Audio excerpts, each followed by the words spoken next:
para as Superaulas Enem 2012, uma iniciativa do Sistema Positivo de Ensino em parceria com o melhor jornal brasileiro, o Estadão. Durante os próximos 25 dias, estaremos juntos aqui de 9 de outubro a 4 de novembro. Assistiremos 100 aulas preparatórias para o Enem, Exame Nacional do Ensino Médio, com um time de professores mais experiente do ensino pré-vestibular do Brasil, os professores do Positivo. Quer conhecer esse time? Então vamos lá. De língua portuguesa e literatura, apresentamos os professores Carreira, Vela, Ieso,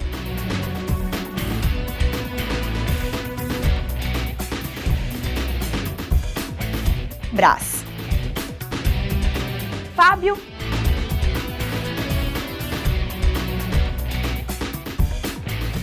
e para você que acha que matemática é um bicho de 7 cabeças, temos os professores Adilson, Emerson, Colby, Luiz Antônio. Já em física, quem vai resolver as suas dúvidas são os professores Cordeiro, Euler, Marcel, Scandelari. Agora, para quem quer combinar conhecimento e prática, é só ficar ligado nas aulas de Química dos professores Giba, Matheus, Nadim, Tadeu,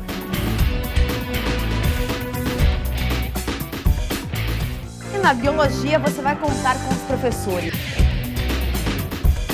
Lica, Octaviano, Pedro, Ricardo, Wellington. E não para por aqui não. Esse é um super time mesmo. Você vai viajar na história com os professores Daniel, Mocelin,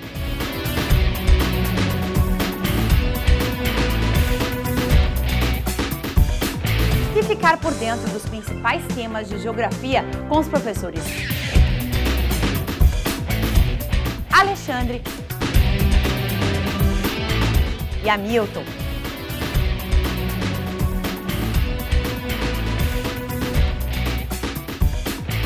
E para finalizar, temos os professores de inglês Floriano, Rosali,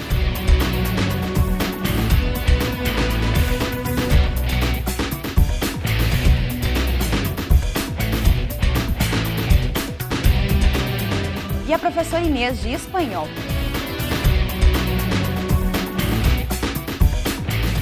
Já pensou? 25 dias sendo 4 novas aulas por dia, totalizando 100 aulas de preparação para o Enem?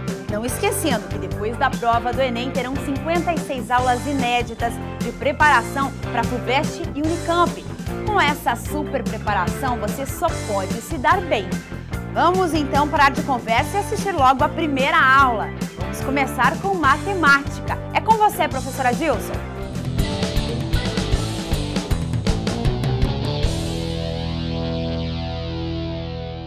Nós vamos testar você um pouquinho. Vamos ver se você se preparou legal. Eu estou na torcida aí por você, tá bom? Vamos começar então. Bem, quando a gente fala em progressão geométrica, você já deve ter ouvido falar, por exemplo, de uma lei chamada Lei de Malthus, que falava sobre um modelo econômico, que ele comentava assim: enquanto as reservas de alimento no mundo crescem em progressão aritmética, nós temos uma população crescendo em PG, ou em progressão geométrica, como queira. Esse crescimento em progressão geométrica tem um significado interessante. É um crescimento exponencial, é um crescimento muito acentuado no decorrer do tempo. O que eu queria mostrar para você é uma situação, um exemplo particular, e a partir desse a gente desenvolve uma parte teórica. O que eu queria te mostrar? Imagine a seguinte situação. Primeiro, observe. Imagine que você tenha aqui uma tira e essa tira você resolva dividir em 3 partes iguais e retira a parte central. E esse procedimento continua indefinidamente. A ideia é a seguinte: mostrar intuitivamente o que a álgebra vai demonstrar para você. Observe nessa tela, quer ver? Você parte de um segmento ou de uma tira, e essa tira você divide em 3 partes iguais. Note que essa parte central, a parte em branco, vamos fazer de conta, eu retirei. Vou reproduzir isso aqui. No segundo momento, eu pego as 2 partes que sobraram e divido em 3 partes iguais cada uma desses segmentos ou dessas tiras. Novamente, divido em 3 partes, retiro a parte central. Esses 4 pedacinhos, por sua vez, divido novamente em 3 partes iguais e retiro a parte central. Repito isso, esse procedimento vai continuar indefinidamente. Ora, se nós chamarmos de L o comprimento da tira inicial, L sobre 3 é a tira que eu retirei no primeiro movimento. No segundo movimento, notem, eu tenho L sobre 9, então eu tirei L sobre 9 à tua esquerda, na tela, e L sobre 9 à tua direita. Portanto, nessa segunda passagem, eu tirei 2L sobre 9. Na terceira, L sobre 27. Lembra? 1/3. Né? 1/3 de L sobre 9, L sobre 27. Quantas tiras eu tirei? Né? Retirei aqui, nessa passagem, 4L sobre 27. Pois bem, qual o limite da soma dos comprimentos dos segmentos retirados? Isto é, algebricamente, eu iria traduzir isso para você por L sobre 3, mais 2L sobre 9, mais 4L sobre 27, mais reticências. Quanto que tende a ser isso? Ora, pessoal, na verdade é o seguinte: você está diante de uma progressão geométrica. L sobre 3, 2L sobre 9, 4L sobre 27 e uma PG decrescente. Porque à medida que você avança, cada termo está tendendo a ficar cada vez menor. Em outras palavras, o segmento tende a se aproximar de zero. Quando a gente tem uma situação dessa, a gente diz assim: nós vamos calcular a soma, nós vamos calcular uma tendência. Na matemática, a gente pode dizer que isso aí é o limite da soma dos termos de uma PG. Ora, como é que nós poderíamos calcular esse limite? Primeiro eu vou ter que compreender um pouquinho o que vem a ser uma PG, o que vem a ser a soma dos termos de uma PG e ainda o limite da soma. Então eu vou voltar naquele problema original, porém, antes eu preciso comentar alguma parte teórica. Veja, a parte teórica ela é fundamental. Eu não poderia chegar aqui para você simplesmente e jogar uma expressão matemática. Vou ser obrigado a explicar essa expressão, eu preciso compreender. Mesmo que eu tenha intuitivamente uma ideia de qual é a tendência da soma dos comprimentos jogados fora, eu preciso sentir um pouco mais de segurança. É aí que entra a parte teórica, é aí que entra a soma dos termos da PG e o limite da soma dos termos da PG, certo? Voltando então na tela, veja, o que eu quero calcular é aquela soma, o limite daquela soma. Observe na próxima tela que quando a gente está diante de uma progressão geométrica, seus termos eles podem ser representados por A1, A2, A3, reticências, AN. Note uma coisa aqui, inicialmente eu vou fazer o seguinte: esta PG que eu coloquei na tela para você, ela é uma PG limitada, ela tem N termos. E mais um detalhe, eu preciso que você lembre de um fato. Quando você está calculando a soma dos termos de uma PG, primeiro compreenda o que é uma PG. Cada termo a partir do segundo é o seu antecedente vezes uma constante. A constante representamos por Q, a razão da PG, tá? A razão da progressão geométrica. Então, você vai ver agora na tela uma dedução comigo. Acompanhe. Sn é a soma dos N termos dessa PG. Então, nós temos aqui a primeira linha. Nessa primeira linha, eu tenho A1 mais A2 mais A3 reticências mais a N menos 1 mais a N.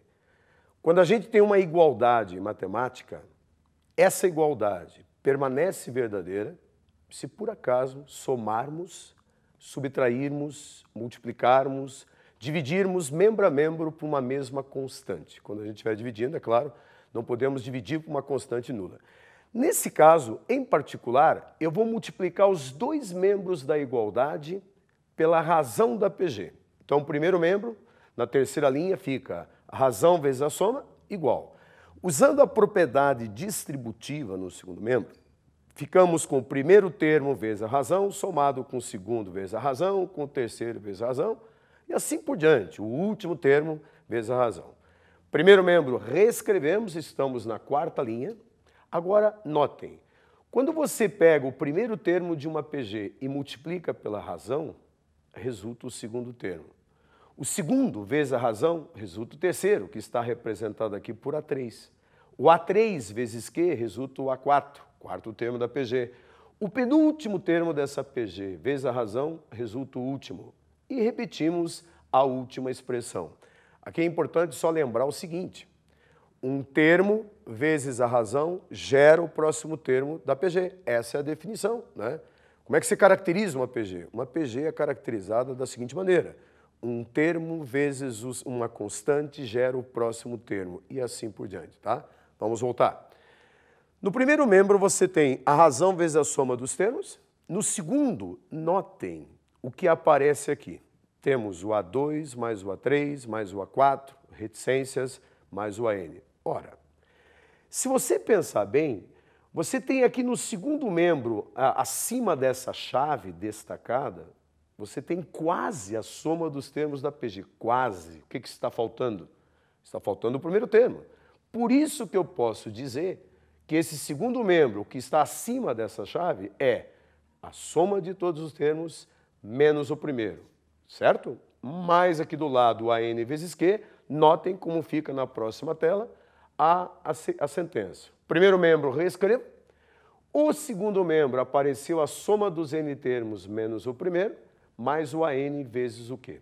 Bem, agora, o único inconveniente aqui é que você precisa isolar o SN. Na hora que você passa esse SN para o primeiro membro, ou, se você preferir assim, tiramos SN dos dois membros da igualdade e colocamos nessa terceira linha o SN em evidência, nós estamos fatorando o primeiro membro. Ora, o segundo membro fica igual.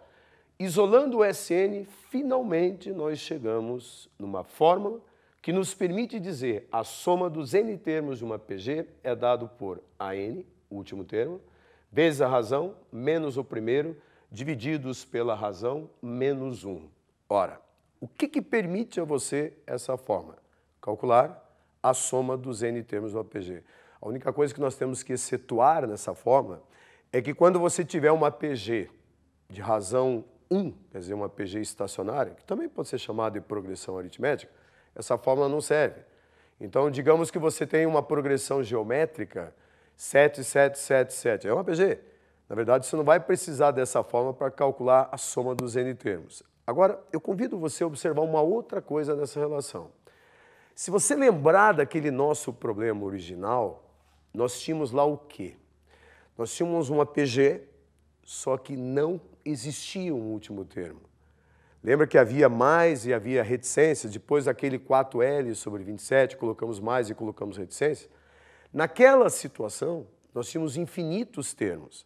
A relação que nós temos aqui nos permite calcular a soma dos N termos. Então, nós vamos fazer uma passagem agora, no mínimo curiosa, que é aí que entra uma ferramenta básica de cálculo chamado limite. É uma tendência. Então, por isso, muita atenção, só nessa parte final, onde nós sairemos da soma dos N termos da PG e partiremos para o cálculo do limite. E aí sim, a gente vai estar em condições de resolver aquele problema inicial, certo? Volta aqui.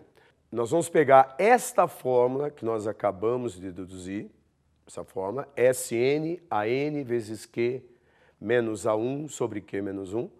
Nós vamos deduzir o seguinte: quando o número de termos de uma PG tender ao infinito, e além disso, o último termo tender a zero, que era exatamente a nossa situação, nós tínhamos o último termo tendendo a zero e o número de termos tendendo ao infinito. Quando isso acontecer, eu posso fazer de conta, supor, que esse último termo, esse AN, ele é tão desprezível que eu posso dizer assim, ele vale zero. Se ele vale zero, note o que acontece na expressão. O S, não vou mais chamar de Sn, vou chamar simplesmente de S. Vou entender que isso é uma soma, ou um limite de uma soma. Vai ficar zero no lugar do AN vezes Q menos A1 sobre Q menos 1. Ora, o numerador dessa fração fica menos 1, já o seu denominador Q menos 1. Se nós multiplicarmos numerador e denominador por menos 1, o que resulta é S. S igual a A1 sobre 1 menos Q. O que representa essa função, essa expressão? Representa exatamente o limite da soma dos termos que nós estávamos procurando. Então agora nós poderemos voltar naquela situação. Se nós conhecermos apenas o primeiro termo, lembra que a gente conhecia? O primeiro termo era aquele primeiro pedaço que nós jogamos fora, o L sobre 3. Né? Se nós conhecermos a razão da PG, ora, estamos prontos para calcular o que a gente chama de limite da soma. Vamos calcular? Qual o limite da soma dos comprimentos dos segmentos retirados? Se você observar bem, você tem S, retomando aquela expressão original, né? L sobre 3 mais 2L sobre 9 mais 4L sobre 27. Mas o reticências está indicando infinitos termos. É importante caracterizar, é uma PG em que o número de termos tende a infinito e o último termo tende a zero. Se nós substituirmos naquela fórmula S igual a A1 sobre 1 menos Q, olha o que vai ficar. Em cima, L sobre 3, embaixo, 1 menos 2 terços. Lembra que 2 terços era a razão da PG. Muito bem. Lá em cima, você repete o L sobre 3 e embaixo, 1 inteiro tirando 2 terços, isso resulta 1 terço. Se você agora simplesmente repetir a primeira fração e multiplicar pelo inverso da segunda, o que é que você obtém? Acompanhe. Você acaba de obter o que a gente chama de limite da soma. A gente acaba de obter o L. Ora, você vai dizer, mas o que é esse L? Esse L não é o comprimento original daquela tira que nós pegamos? Veja, você poderia ter respondido isso intuitivamente. Se você parte de uma tira de comprimento L, divide em 3 partes, tira a parte central, L sobre 3, joga fora. Pega os 2 pedaços que sobraram, L sobre 3 e L sobre 3. Novamente divide em 3 partes. Ficou L sobre 9 cada parte, L sobre 9, joga a parte central. A tendência, você viu na tela, né? Que a tendência é cada vez ficar menos. A tendência é que a soma dos comprimentos dos segmentos jogados fora tende a ser o próprio comprimento original. É isso que eu queria te mostrar. Veja, essas situações, elas são extremamente curiosas. Essas situações acabam utilizando o que a gente chama em matemática de intuição.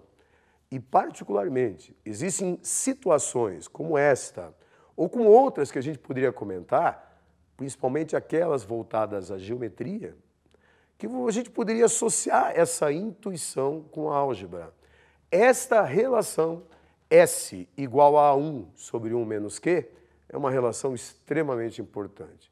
Inclusive, eu vou te dar um exemplo, só para aproveitar essa deixa aqui, é um exemplo no mínimo curioso que você certamente já estudou desde a 6ª série, atual 7º ano do ensino fundamental, quando você deve ter visto pela primeira vez uma dízima periódica. Então, muitas vezes a gente se pergunta, na nossa representação decimal, você pega uma dízima como, sei lá, vamos pegar 0,3333 infinitas casas.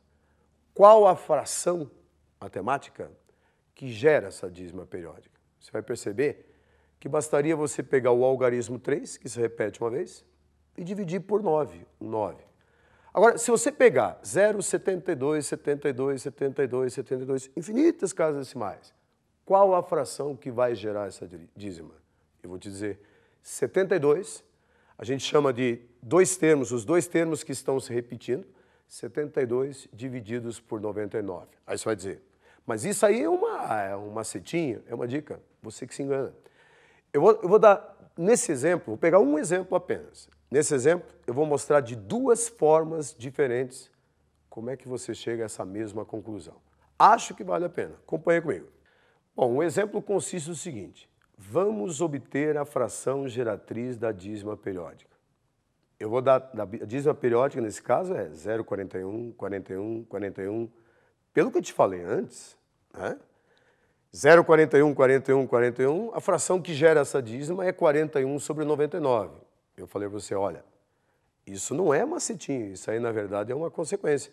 Vamos mostrar de duas maneiras então, acompanhe. Eu vou usar um artifício de cálculo.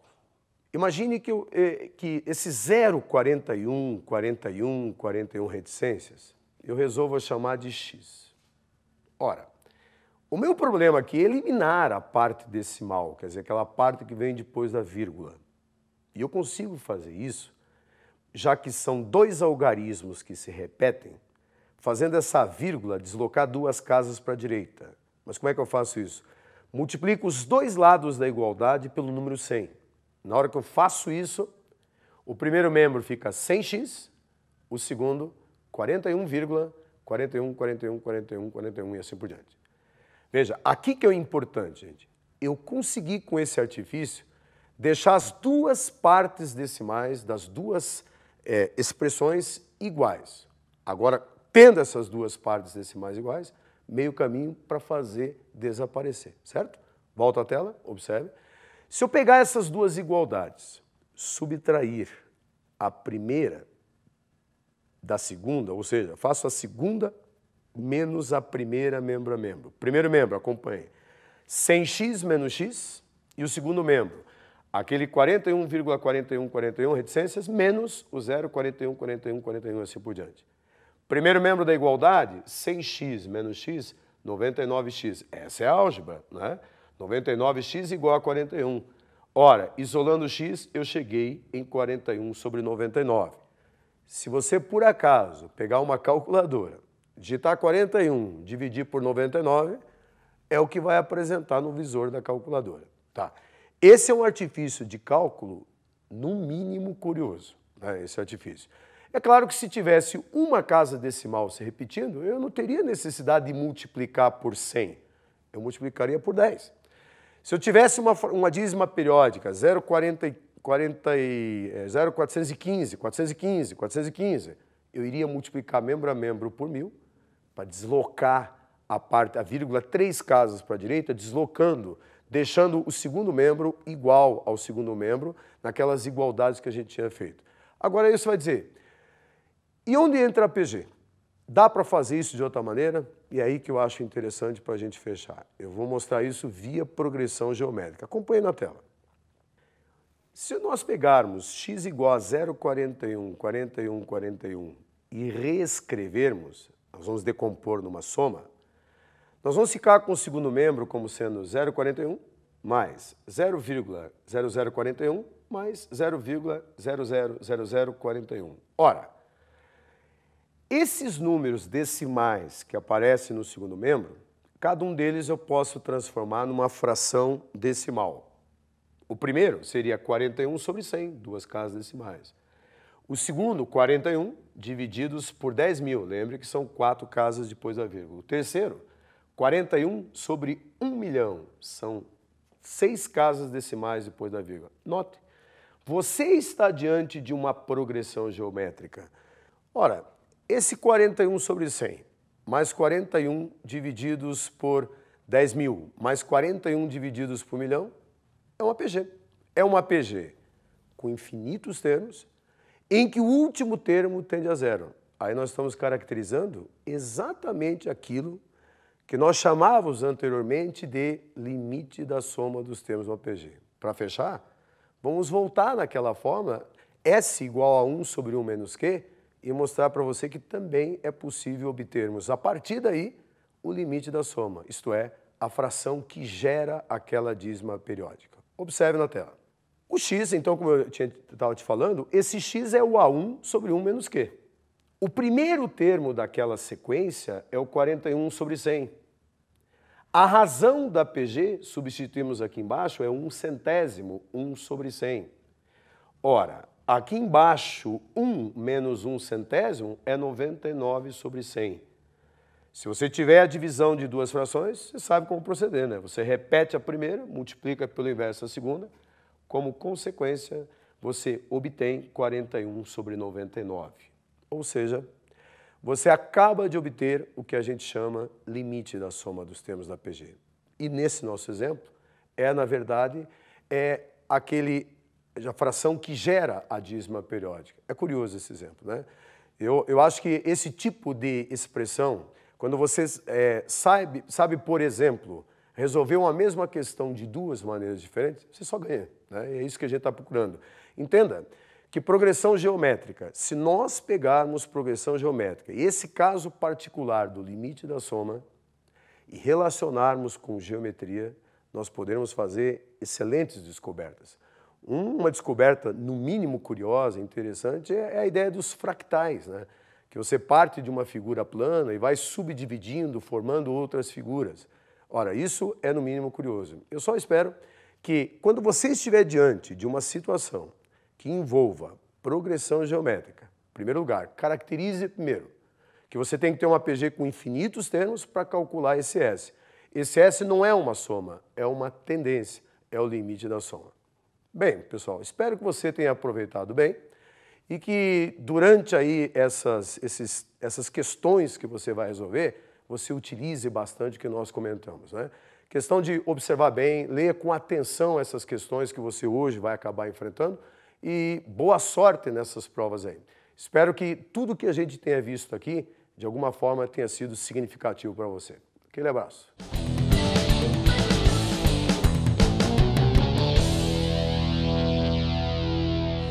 Gente, que super aula, muito bom, hein? E agora vamos estrear Química com o professor Giba. Até daqui a pouco.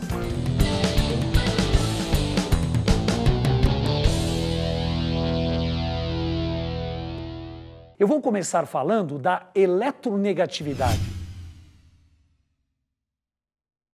Venha comigo, venha comigo. Eletronegatividade. O que seria eletronegatividade?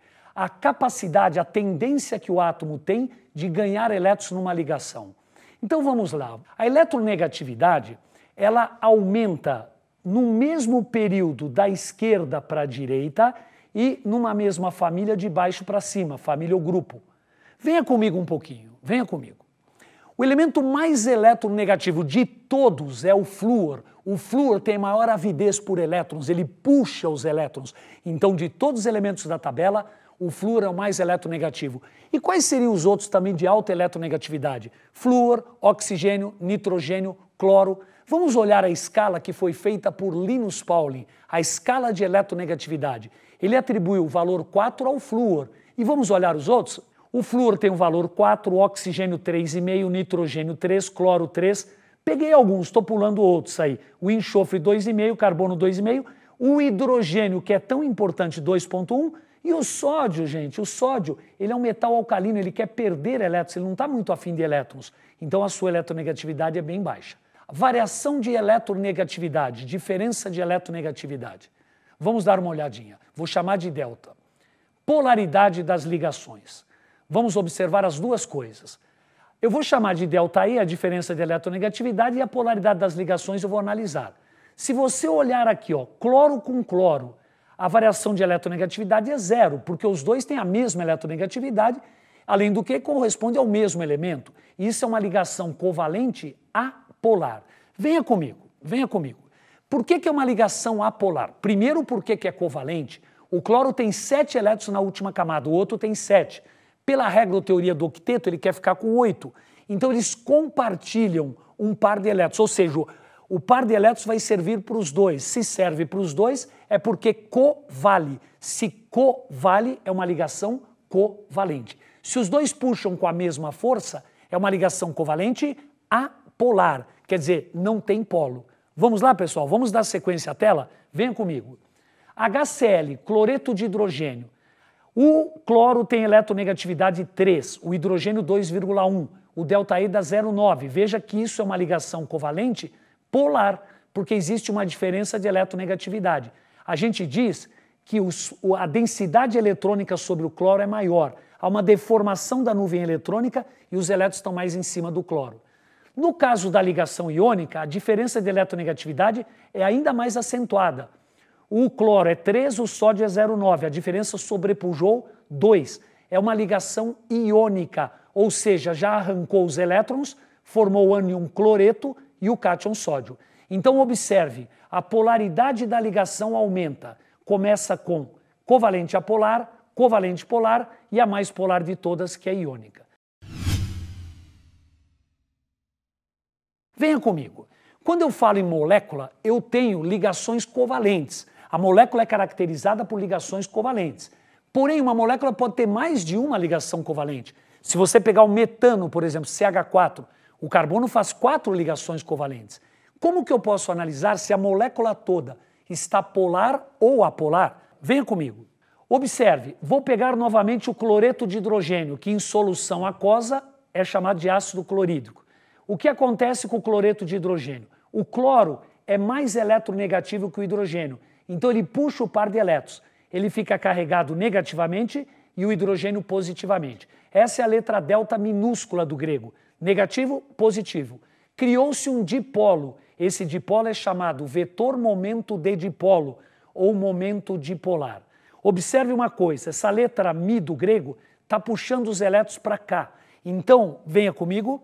Um vetor tem 3 características. Quais são? Módulo, intensidade, direção e sentido. A intensidade do vetor momento dipolar depende da diferença de eletronegatividade. A direção pode ser horizontal, vertical, depende da estrutura molecular, e o sentido é do menos eletronegativo para o mais eletronegativo. Ora, se uma molécula pode ter mais de uma ligação, ela pode ter mais de um vetor. Então, o que eu vou ter que fazer? Calcular a resultante. Acompanhe na tela, para você ver que legal, para analisarmos a polaridade da molécula como um todo. Molécula. Se o vetor resultante der nulo, é apolar. Se ele der diferente do vetor nulo, é uma molécula polar. E esse vetor resultante é o momento dipolar resultante ou vetor resultante. Vamos dar sequência. Amigo, amiga, eu vou falar de um composto muito importante, um solvente chamado tetracloreto de carbono, ou tetraclorometano, que é o CCl4. Venha comigo. Observe a estrutura do tetracloreto de carbono, o CCl4.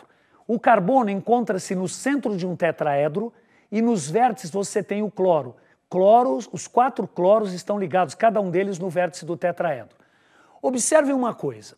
O que é um tetraedro? O tetraedro não deixa de ser uma pirâmide. A pirâmide ela tem uma base poligonal e um vértice. Só que normalmente quando a gente fala em pirâmide, todo mundo pensa nas pirâmides do Egito, que tem base quadrada.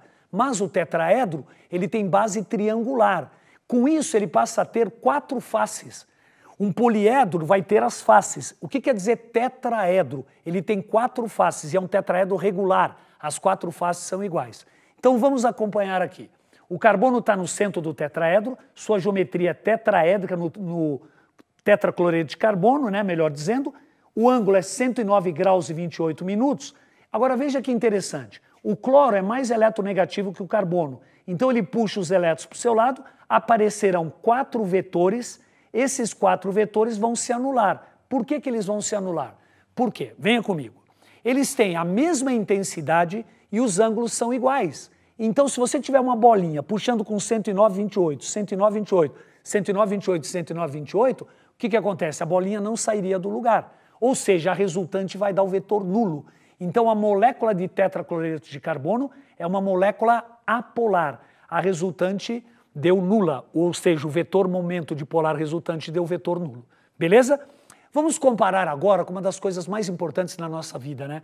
A água. Vamos lá, pessoal. A água, ela tem uma estrutura muito importante que é uma geometria angular. Se você imaginar o tetraedro, o oxigênio está no centro do tetraedro e os hidrogênios estão em 2 vértices. Porém, o oxigênio, venha comigo, o oxigênio é da família 6A, o grupo 16. Ele tem 6 elétrons na camada de valência. Existe uma teoria muito importante, que é a teoria da repulsão dos pares eletrônicos da camada de valência. Par de elétrons repele par de elétrons.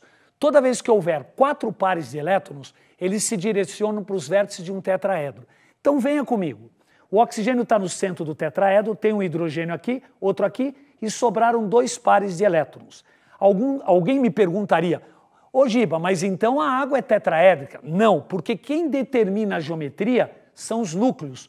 Os elétrons orientam, mas quem determina são os núcleos. E só há 2 vértices sendo pegos. então a água tem uma geometria angular. Ora, se eu quero analisar a polaridade dessa molécula, o que eu tenho que fazer? Pensar nos vetores. O oxigênio é mais eletronegativo, a resultante deu para cá. Se eu somar os dois vetores, o vetor resultante dá diferente do vetor nulo. Então a água é uma molécula muito polarizada.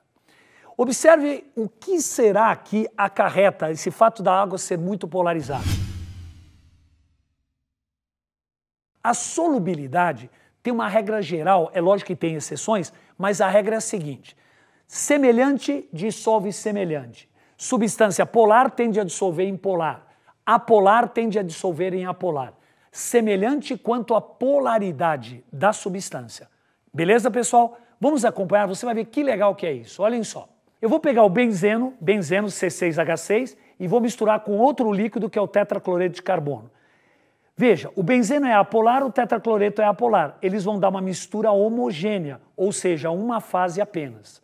Se eu misturar água líquida com tetracloreto de carbono, o que acontece? A água é polar, o tetracloreto é apolar. Vão surgir duas fases. Eles formam uma mistura heterogênea. Hétero vem de diferente. Ou seja, a água fica em cima, o tetracloreto fica embaixo. Acompanhe comigo. Por que o tetracloreto fica embaixo? Porque ele é mais denso. A densidade tem a ver com a relação massa-volume. Se ele é mais compactado, ele é mais denso, ele fica embaixo. Aí o aluno bom vai falar, peraí, Giba, mas se os dois são incolores, não dá para ver onde está a superfície de separação. Dá para ver sim.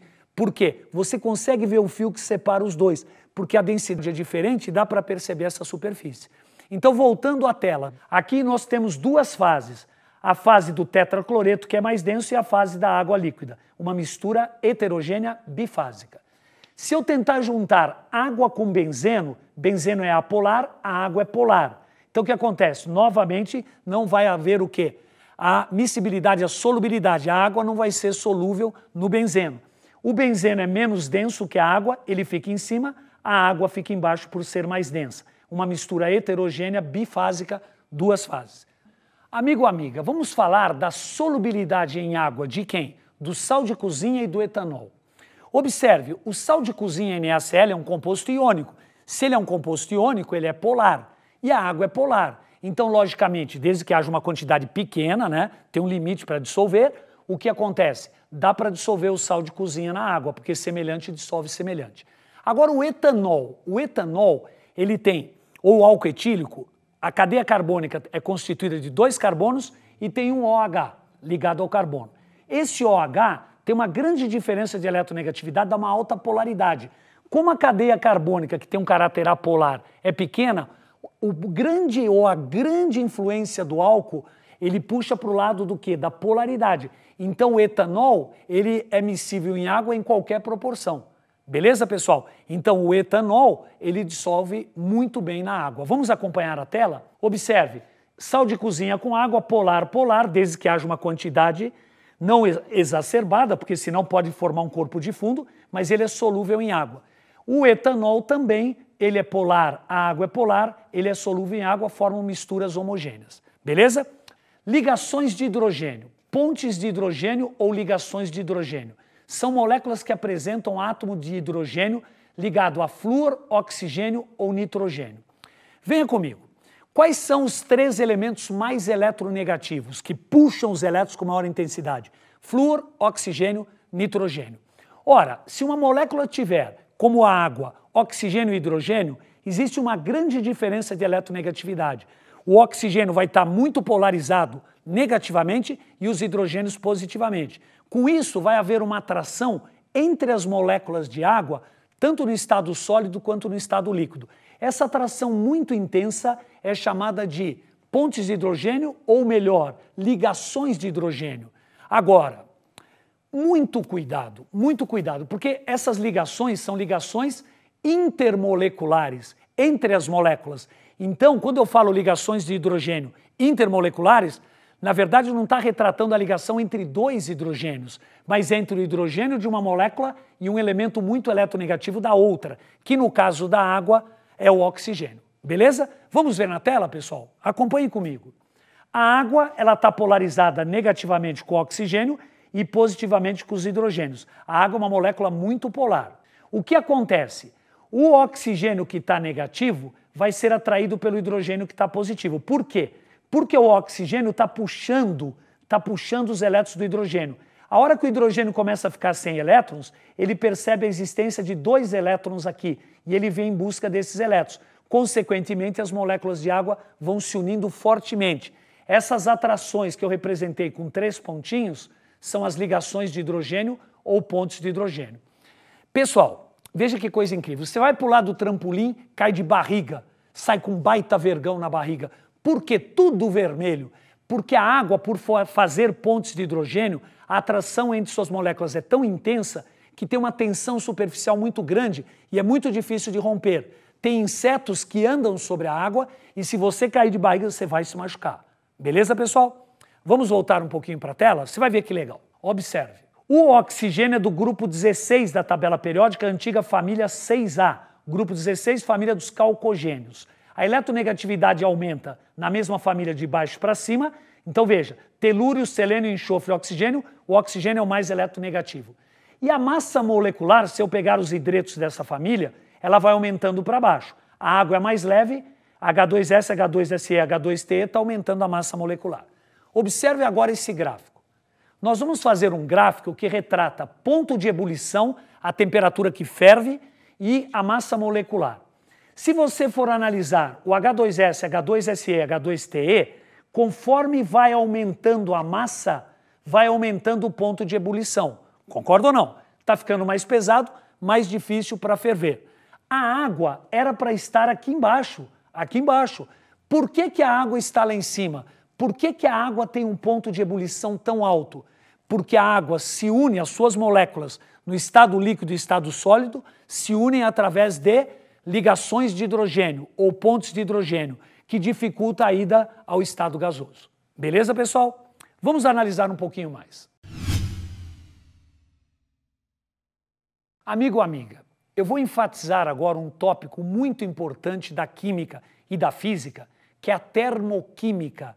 A termoquímica, ela permeia também na física. Por quê? Porque ela pode falar de mudança de estado, ela pode falar de reações químicas, ou seja, a termoquímica vai se preocupar com a energia, mas a energia na forma de calor sob pressão constante.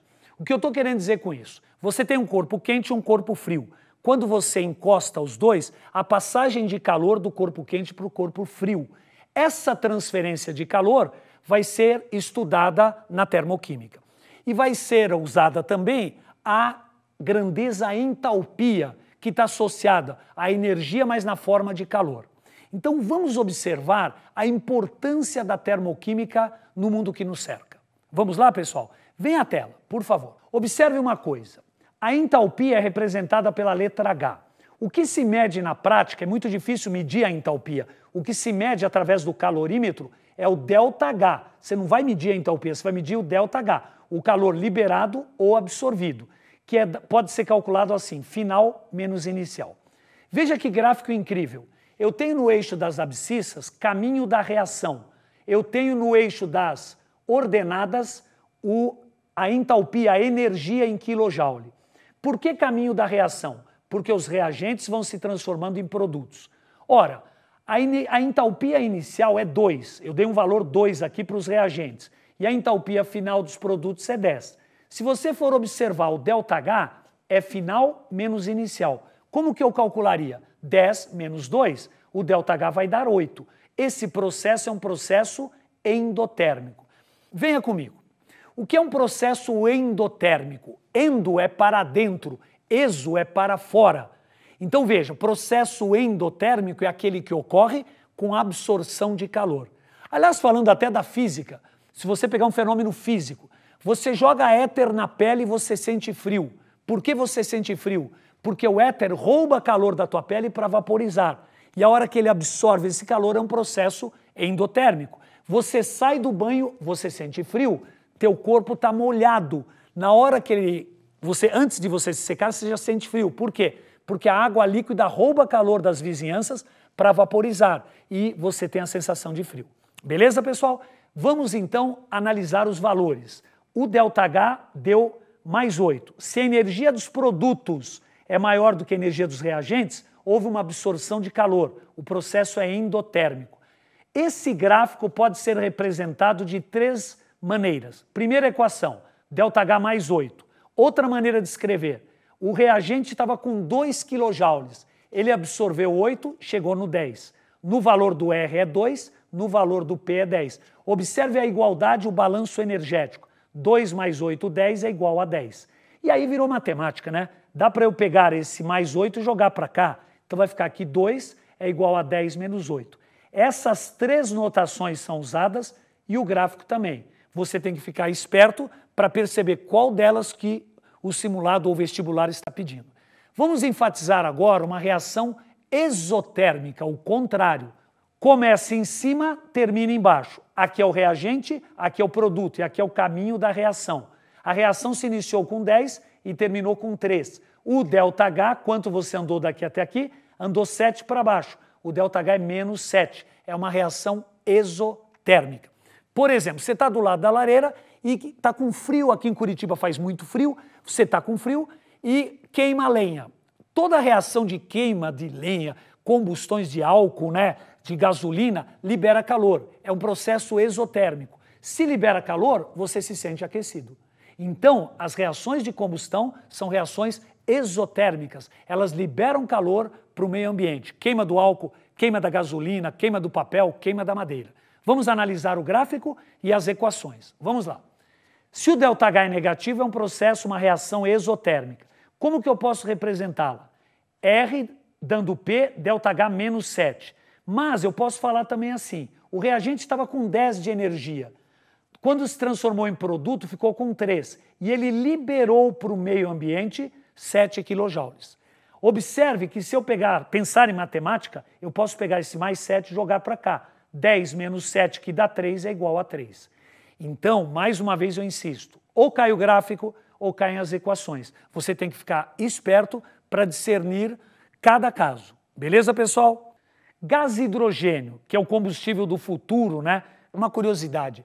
Você escuta assim, gás hidrogênio, mas o que dá a queima desse gás? Vai pela etimologia, o significado das palavras.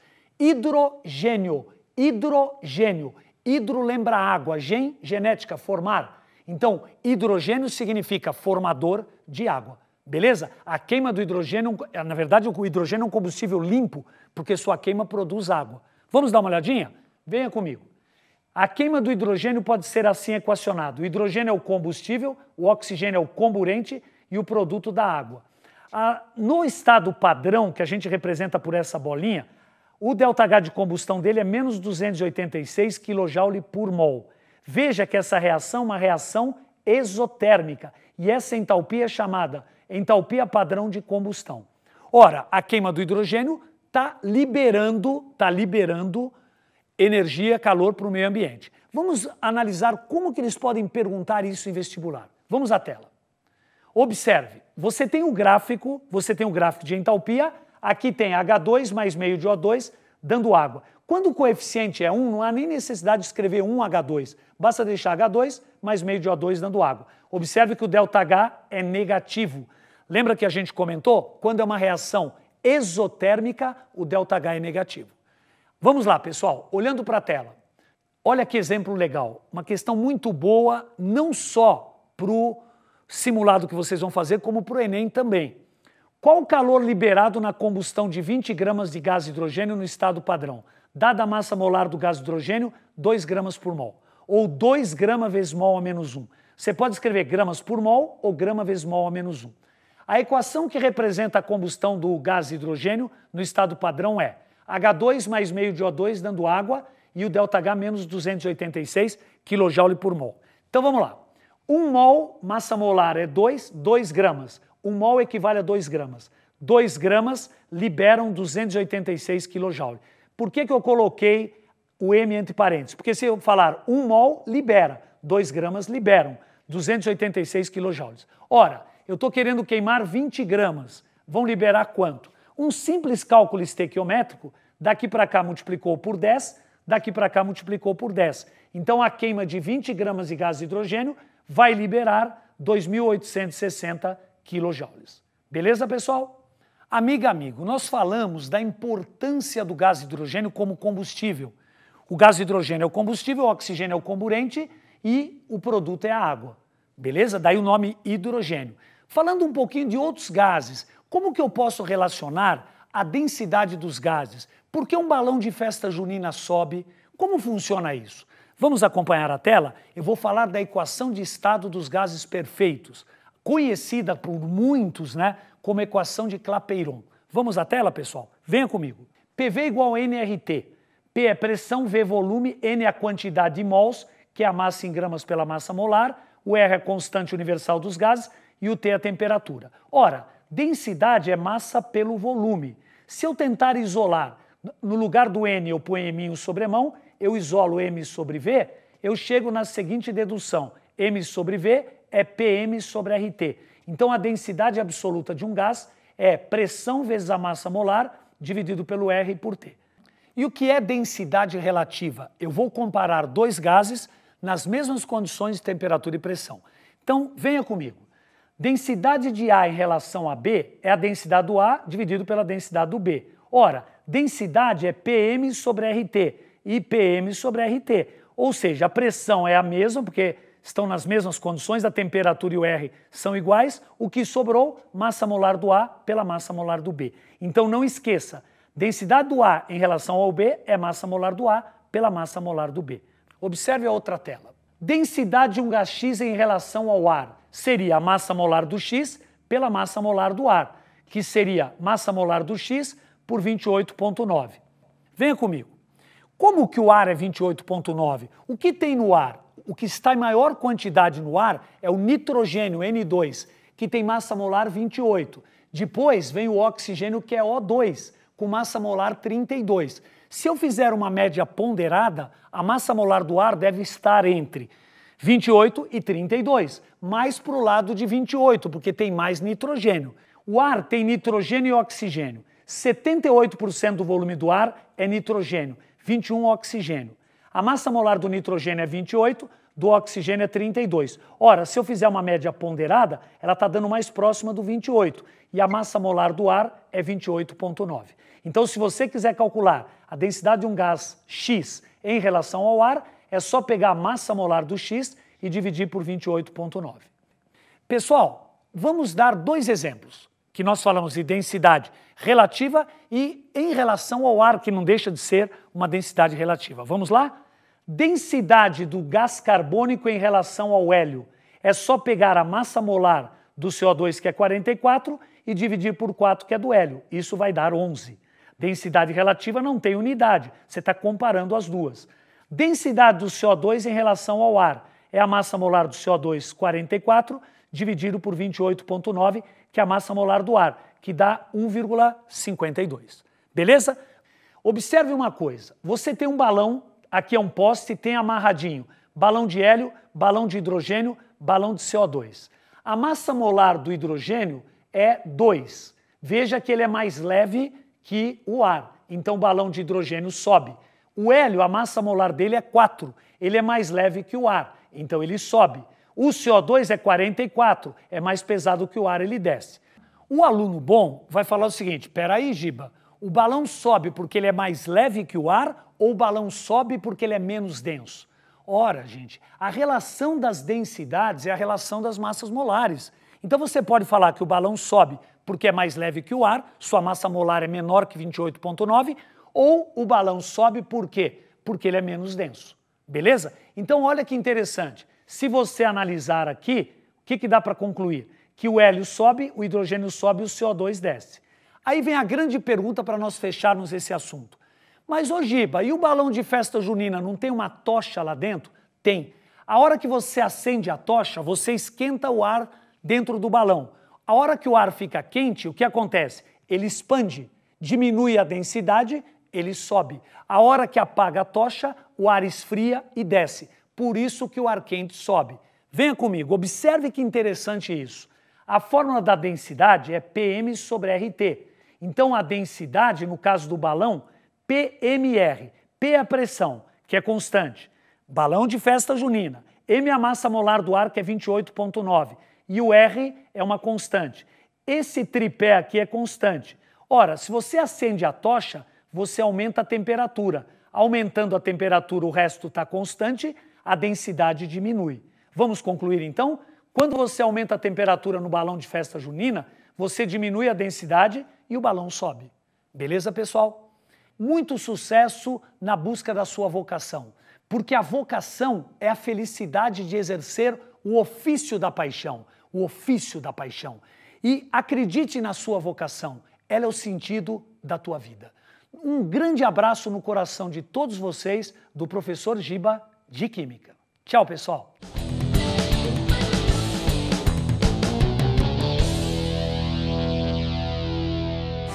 Esses conteúdos de matemática e química que você acabou de ver têm grande chance de cair na prova desse ano. Por isso, se quiser revisar, é só acessar as aulas novamente, pois durante todo o período elas ficarão disponíveis aqui.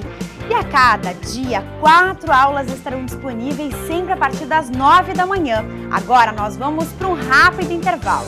Mas antes eu vou passar algumas orientações do professor Ivo Carraro do Positivo, que é especialista em orientação vocacional, para ajudar você a ficar um pouquinho mais tranquilo, fazer bonito nas provas do Enem. Vamos lá? A primeira dica é procurar dormir bem à noite. Afinal de contas, o sono é um grande aliado da memória e do bom humor. Na véspera da prova, tente conhecer o local onde você fará o teste. Isso evita aquela novidade do dia do exame, já que a mente está familiarizada com o local. Bom, agora nós vamos fazer aquela paradinha rápida para você relaxar, tomar uma água, ficar bem tranquilo e se preparar, porque daqui 10 minutinhos a gente volta com mais uma super aula. Até daqui a pouco. Por isso, continue ligado nas Super Aulas Enem 2012, uma parceria entre o Jornal Estadão e o Sistema Positivo de Ensino, para deixar você ainda mais preparado para a prova do Enem.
de volta com mais 2 aulas sensacionais.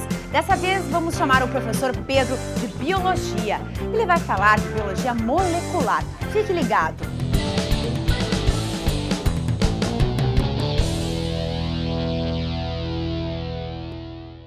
Olá pessoal, meu nome é Pedro e eu sou professor de Biologia. A gente vai relembrar assuntos de Biologia e o assunto que nós veremos hoje é Biologia molecular. As moléculas que formam os seres vivos são bastante variadas e muitas delas são importantíssimas. Então cabe agora a gente relembrar as principais, as funções de cada uma delas e depois a gente fica preparado para enfrentar os vestibulares, ok? A questão número 1, bem-vindo aí. A biologia molecular é um ramo da ciência que atua no estudo das moléculas que formam os seres vivos em seus mais diversos aspectos. É um estudo muito abrangente, pois alguns cientistas acreditam que existam mais de 100 mil proteínas diferentes formando os seres vivos.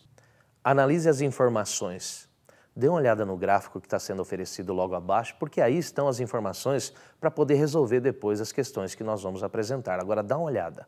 Olha o principal formador da matéria viva. O principal formador da matéria viva é a água. A água aparece em maior abundância nos seres vivos. Agora veja quem aparece em segundo, terceiro lugar, dá uma olhada em todos eles. Proteínas são muito abundantes nos seres vivos também, mas nem se compara com a água. Das moléculas orgânicas que formam os seres vivos, nós temos aí proteínas, lipídios, carboidratos, ácidos nucleicos. Lembrar que nos animais a segunda molécula mais abundante é a proteína. Já nos vegetais, quem aparece em grande abundância é a celulose. E celulose é um glicídio, então tomar cuidado para esses aspectos. Vitaminas são moléculas que aparecem em pequena quantidade nos seres vivos, tá ok? Então vamos para a análise das frases que serão agora colocadas. Leia com cuidado cada uma delas. Os átomos mais abundantes na composição química dos seres vivos são carbono, hidrogênio, oxigênio e nitrogênio. Em porcentagem, os átomos mais abundantes são o hidrogênio com 61,5%, o oxigênio com 23%, o carbono em torno de 10,6% e nitrogênio em torno de 2,4%. É isso mesmo, essa é a relação aproximada. Então essa primeira frase está correta. Segunda frase. O fósforo e o enxofre aparecem em menor proporção, formando os seres vivos, porém são extremamente importantes, pois o fósforo é usado na construção do ATP, do DNA, do RNA e de membranas celulares. Já o enxofre pode ser encontrado construindo alguns tipos de proteínas. Ótimo, isso também é verdade, tá? Então, verdadeira, segunda frase. Terceira frase. O magnésio está presente na construção da clorofila, uma cromoproteína relacionada ao metabolismo energético das células vegetais e das algas. Ótimo, o magnésio é usado para construir a clorofila, então está relacionado à fotossíntese. Então, verdadeiro. 4. O iodo pertence à família dos halogênios. Forma ânions que entram na composição de hormônios tireoideanos que interferem na taxa metabólica celular. Você se lembra que quando a gente não come iodo, a gente passa a desenvolver uma doença chamada bócio? Então, o iodo é imprescindível para que a nossa glândula tireoide fabrique os hormônios. Quando não há ingestão de iodo, nós passamos a ter essa doença, beleza? Então, também é verdade. O íon cálcio atua como catalisador da coagulação sanguínea, da contração muscular e da regeneração das membranas celulares. Ótimo, isso também é verdade.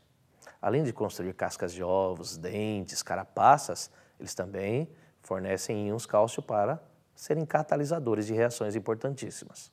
Também é verdade.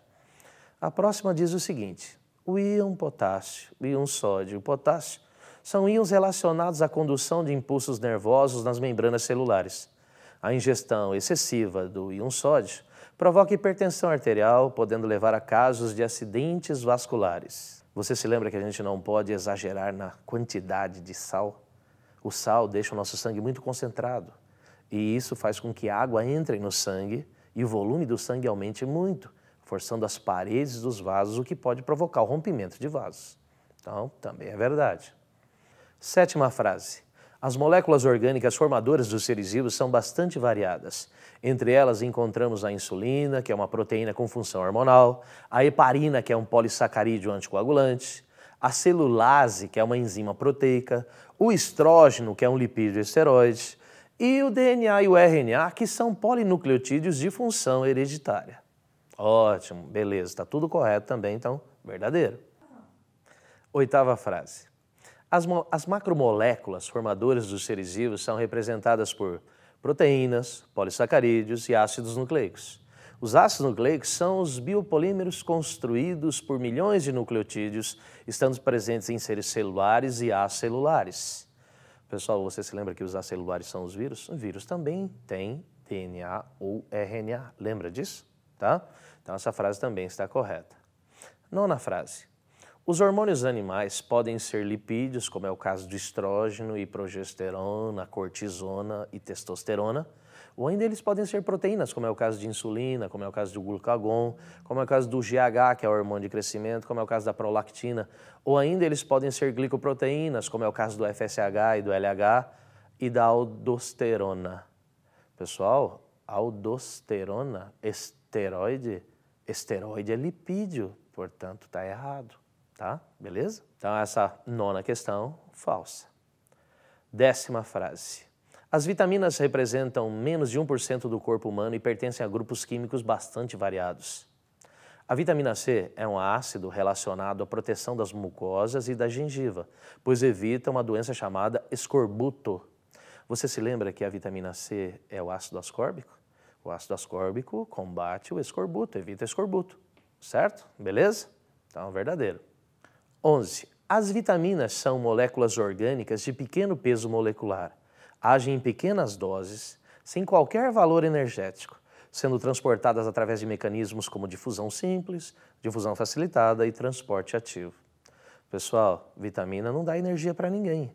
O que dá energia para a gente são os alimentos. E quem são os alimentos? Bom, os alimentos são formados por lipídios, por proteínas, por carboidratos. É isso que nos fornece energia. Vitamina na maioria das vezes é alguém que ativa enzimas, beleza?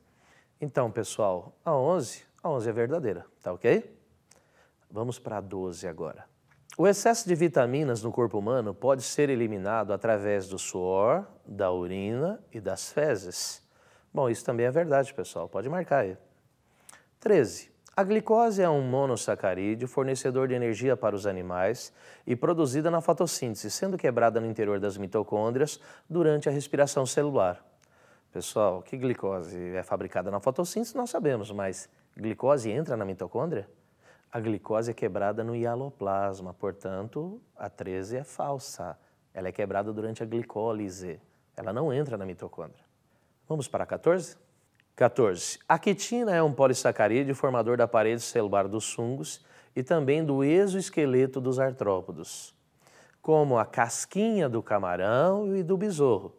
E é de fácil digestão para os seres humanos. Pessoal, quitina é um polissacarídeo bastante grande. É de fácil digestão, então? Não, é de difícil digestão. Portanto, falso. Vamos para 15 agora? 15. Toda gordura é um lipídio, mas nem todo lipídio é uma gordura. Isso mesmo. Existem lipídios que são ceras. E existem lipídios que são óleos. Existem lipídios que são hormônios, então a frase é verdadeira, ok? Relembrou bastante a respeito dessa primeira parte? Vamos para uma segunda parte agora, que essa segunda parte também traz um monte de informações para a gente relembrar, tá ok? Vamos para a questão 2. Questão 2. A célula eucariota apresenta variadas organelas citoplasmáticas com funções definidas e com características próprias. O núcleo da célula eucariota apresenta regiões que podem ser coradas com corantes específicos, facilitando sua visualização e delimitando seu conteúdo. A célula procariota apresenta menor volume que as eucariotas, sendo pobre em organelas citoplasmáticas. A respeito de citologia, bioquímica, genética e assuntos biológicos relacionados, julgue as frases abaixo colocando V para verdadeiro e F para falso. Então já está chegando a primeira frase, vamos ler com cuidado. Ribossomos são organelas citoplasmáticas constituídas por ribonucleoproteínas, responsáveis pela síntese proteica em eucariontes e procariontes. Ótimo, isso mesmo. Existem em todas as células. Verdadeiro. Vamos para 2? Número 2. O retículo endoplasmático rugoso, também chamado de granular, é formado por canalículos membranosos, lipoproteicos, com ribossomos aderidos em suas membranas, realizando a síntese proteica e também fazendo o transporte de moléculas. Ótimo, isso são características encontradas no retículo endoplasmático. Então, verdadeiro também. 3. O complexo golgiense é formado por um grupo de cisternas achatadas e empilhadas, lipoproteicas e que são responsáveis por armazenar, modificar e secretar moléculas. Ótimo, essa é a definição de Golgi e o Golgi tem essas funções que foram relatadas. Então, verdadeiro. 4ª frase. O retículo endoplasmático liso, também chamado de agranular, é formado por canalículos membranosos, ricos em enzimas que atuam na destruição de pesticidas, de drogas, de remédios e também ele participa na síntese de lipídios.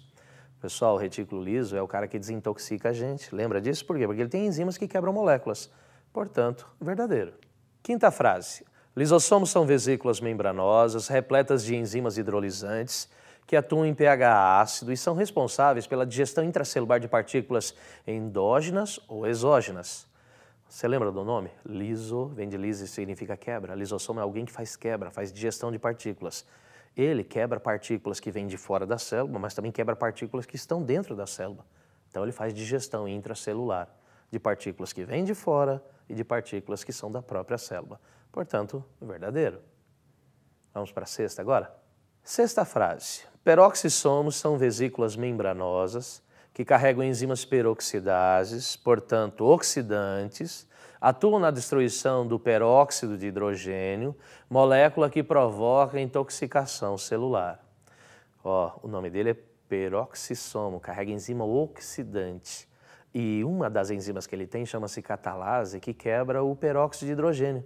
O peróxido de hidrogênio intoxica as nossas células. Então, o peroxissomo é alguém que nos desintoxica também. Então tá certo, verdadeiro. 7ª frase. Glioxissomos são vesículas membranosas presentes nas células vegetais, apresentando enzimas variadas que atuam na conversão de triglicerídeos em glicídios durante a germinação de sementes. Bom, pouca gente lembra dessa, né? Você lembra de glioxissoma? Glioxissoma aparece nas sementes dos vegetais, transformando lipídios em açúcares. E qual que é a principal função dos açúcares? A principal função dos açúcares é fornecer energia.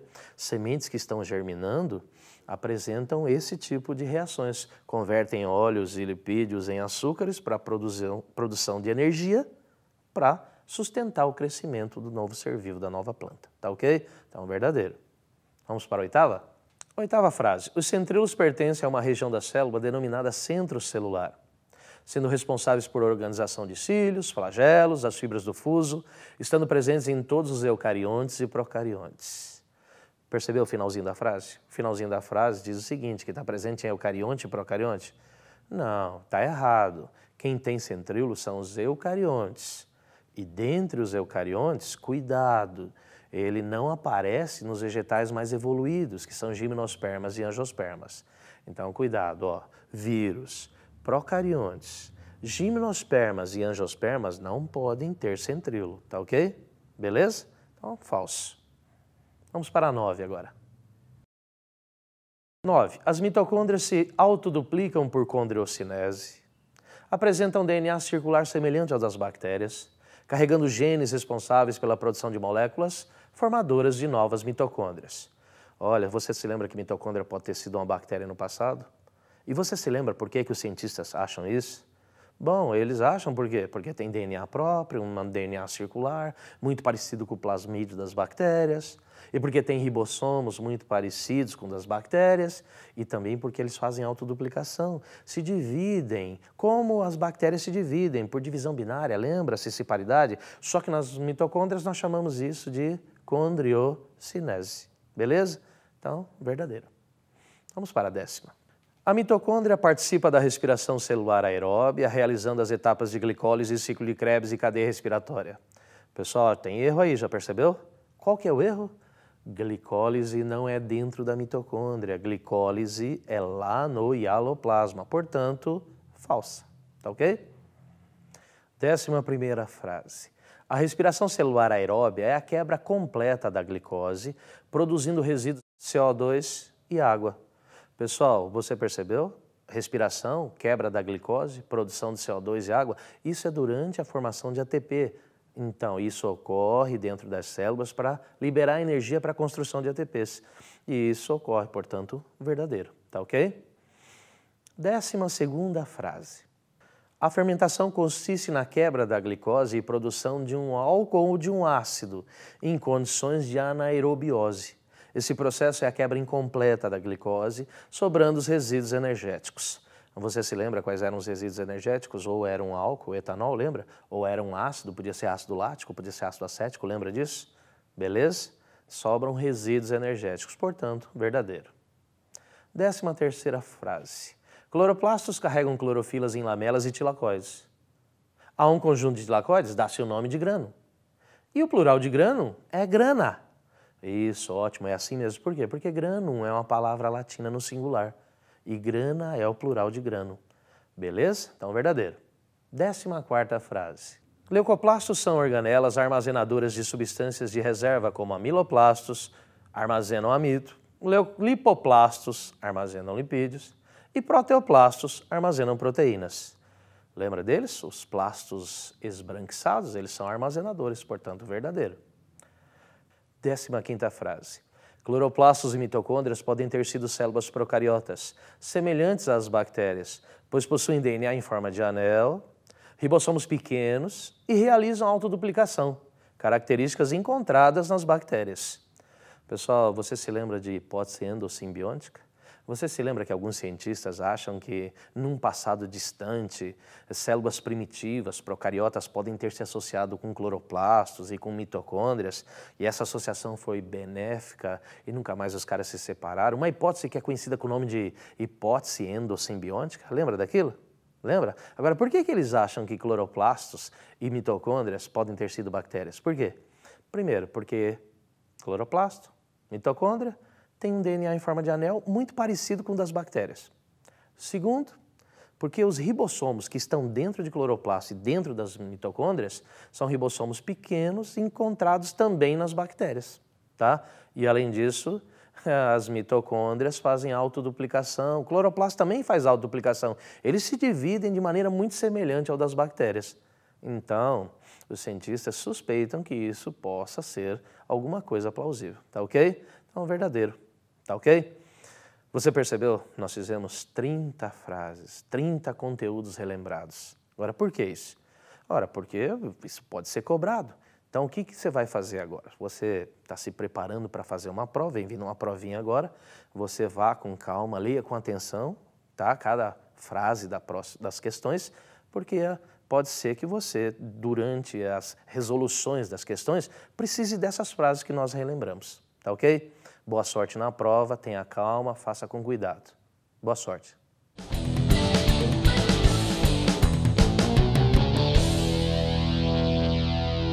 Nada como uma boa aula para aprender tudo direitinho, não é mesmo? Também com esse super time de professores do Positivo, né, gente? E para concluir o nosso dia aqui de estreia, nós vamos chamar os professores Euler e o Cordeiro, que vão dar uma super aula de física.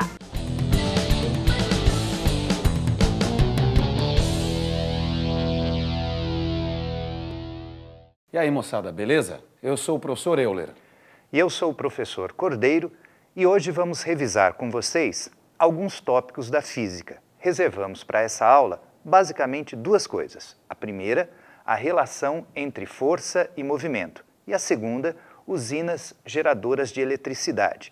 Nosso objetivo é fazer uma revisão tanto para a prova do Enem quanto para vestibulares tradicionais. Olha, para você analisar as relações que existem entre força e movimento, existem várias equações possíveis. Nós vamos utilizar basicamente duas aqui. Primeiro, a segunda lei de Newton, força resultante igual a massa vezes aceleração. E a outra equação vai ser a equação da aceleração média, que é ΔV sobre ΔT. Para isso também nós vamos fazer algumas restrições de uso quanto às equações e quanto às situações analisadas. A primeira restrição que a gente vai impor hoje é que os movimentos analisados sejam do tipo retilíneos. E a outra condição é que a resultante das forças ela permaneça constante. Claro que no dia a dia a resultante pode ser constante ou variável, mas as questões de vestibular normalmente você encontra sempre resultante constante. Nós vamos fazer uma análise agora dentro de uma tabela para mostrar várias condições e vários outros aspectos de dois tipos diferentes de movimentos. A condição que nós vamos analisar agora, ou as condições, implicam em sabermos o que a força provoca no movimento. É importante lembrar que força provoca variação na velocidade, consequentemente, aceleração. Então, nós vemos aqui duas situações distintas. À esquerda, você vê força resultante diferente de zero, implicando em aceleração diferente de zero, o que significa dizer que teremos variação de velocidade.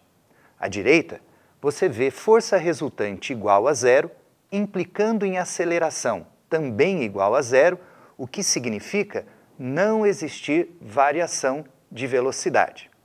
Bom, essas condições implicam no seguinte: a velocidade, quando a força resultante é diferente de zero, varia uniformemente. A gente tem que lembrar que se a força provoca variação na velocidade, consequentemente uma aceleração, implica na velocidade variar, mas se a força é constante, ela varia uniformemente. Quando a força é igual a zero, a aceleração é nula, o que vale dizer que a velocidade é constante, porque ela não varia. Um próximo detalhe é a classificação do movimento. Se a força resultante for diferente de zero, implica em termos um movimento retilíneo uniformemente variado. Mas se a força resultante for zero, aceleração zero, duas situações são possíveis. O corpo pode estar em repouso, velocidade zero, ou o corpo pode estar em movimento retilíneo uniforme, velocidade diferente de zero. E para se estudar esses movimentos, existem equações que o professor Euler vai comentar a partir de agora. Vamos lá então, vamos dar uma olhada nas equações sobre movimento retilíneo uniformemente variado ou movimento retilíneo e uniforme.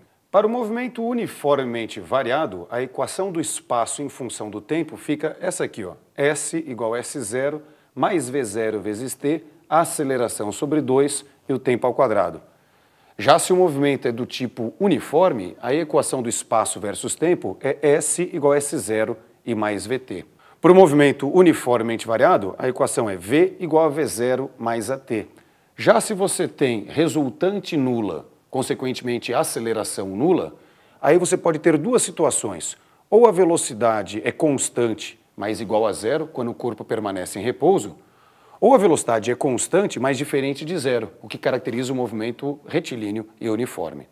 Bom, e por último, vamos analisar a chamada equação de Torricelli. No movimento uniformemente variado, a equação de Torricelli é escrita como velocidade final ao quadrado igual a velocidade inicial ao quadrado mais 2 vezes a aceleração e o ΔS.